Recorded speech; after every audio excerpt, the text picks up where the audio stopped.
Hello students, SST sixth class जिसमें हम civics का फोर्थ चैप्टर रीड कर रहे हैं और चैप्टर का जो नेम है वो है हमारा लोकतांत्रिक सरकार के मुख्य तत्व। इस चैप्टर में हम ये जान रहे हैं, इसमें हमें ये पता चलेगा कि लोगों की भागीदारी और समस्याओं का समाधान किस तरह से होता है। ये सब बातें हम इसमें पढ़ेंगे, लेकिन उसको समझने के लिए हमने एक दक्षिण अफ्रीका जो देश है अफ्रीका महाद्वीप का, उसके बारे में पढ़ा, जिसमें आपको लास्ट टाइम बताया गया था कि किस तरह वहाँ पर रंग भेद की नीति अपनाई गई। और इसका एक टॉपिक और हमने पढ़ा, भागीदारी की, किस तरह लोग अपनी भागीदारी करते हैं। अब भागीदारी के अन्य तरीके, एक तो हमने ये देखा कि 5 वर्ष में चुनाव होते हैं और उसमें लोग पार्टिसिपेट करके अपने भागीदारी निभाते हैं। अब कोई और तरीके हैं भागीदारी के, वो हम इसमें देखेंगे। भागीदारी के अन्य तरीके, चुनाव 5 वर्ष में एक बार होते हैं। वोट देने के अलावा लोकतांत्रिक सरकार के निर्णयों और नीतियों में लोगों के भाग लेने के और भी कई तरीके हैं।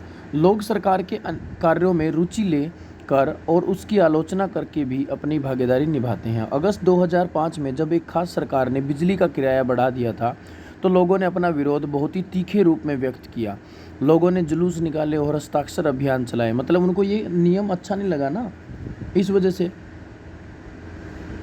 सरकार ने अपने निर्णय के बचाव में तर्क दिए, लोगों को समझाने की कोशिश की, मतलब अपने आप को बचाने की बहुत कोशिश की सरकार ने, लोगों को समझाने की कोशिश की, लेकिन अंततः उसे लोगों की मांग माननी पड़ी और बिजली के बढ़ाए गए दामों को घटाना पड़ा। सरकार को अपना निर्णय बदलना पड़ा क्योंकि वह आम जनता के प्रति जिम्मेदार थी। उसको बदलना ही पड़ेगा जब इतनी भारी संख्या में विरोध हो रहा हो।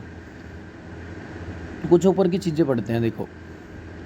संपादक के नाम चिट्ठी, फिर उसकी कार्रवाई, पोस्टरों पर रोक लगे, दीवारों पर लगे पोस्टर किसी भी शहर की सुंदरता को खराब करते हैं। कई बार पोस्टर महत्वपूर्ण स्थानों एवं साइन बोर्डों पर चिपका दिए जाते हैं, यहाँ तक कि सड़क के नक्शों पर भी इन्हें चिपका दिया जाता है। सभी राजनीतिक दलों को चाहिए कि वे इस तरह के पोस्टरों पर रोक लगवाने के लिए सहमति हो। सरकार बाढ़ पीड़ितों को मुआवजा अवश्य दे। तो इस तरह की यहाँ पर कुछ ना कुछ खबरें दी गई हैं।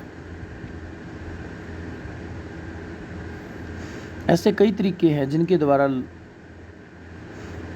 अपनी राय व्यक्त कर सकते हैं और सरकार को यह समझा सकते हैं कि उसे क्या कार्रवाई करनी चाहिए। मतलब और कई तरीके हैं, जैसे इन तरीकों में धरने पर बैठ जाना, ठीक है, जुलूस निकालना, हड़ताल, हस्ताक्षर अभियान आदि शामिल हैं।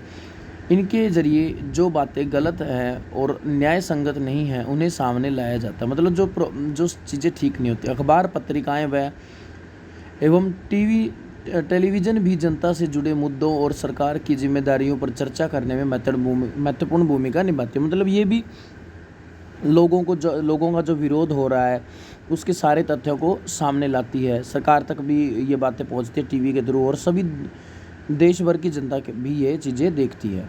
जहाँ यह सच है कि लोकतंत्र लोगों को भागीदारी का मौका देता है, वहीं यह भी सच है कि सभी वर्ग के लोगों को यह मौका नहीं मिल पाता, मतलब जो पार्टिसिपेट कर पाते हैं।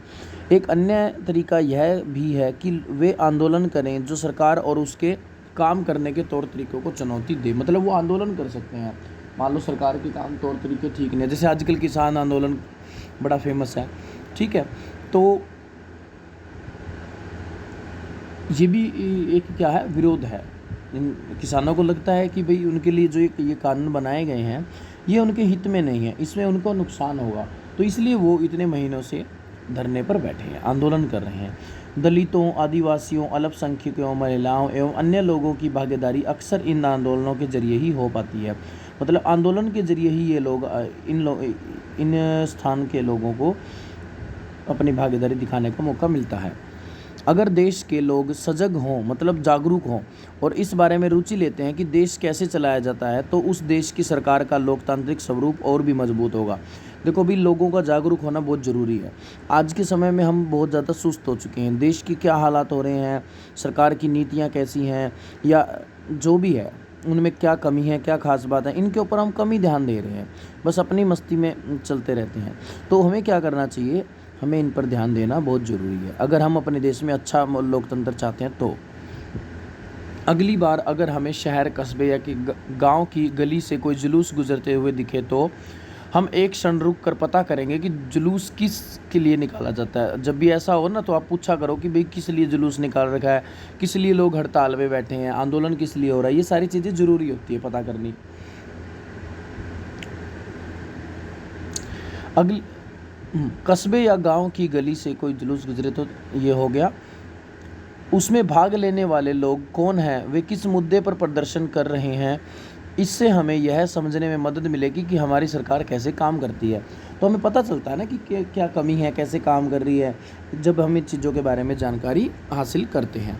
नेक्स्ट टॉपिक है विवादों का समाधान। अब कोई विवाद हो जाता है तो उसका समाधान कैसे निकाला जाता है, ये टॉपिक आपको नेक्स्ट टाइम रीड करवाया जाएगा।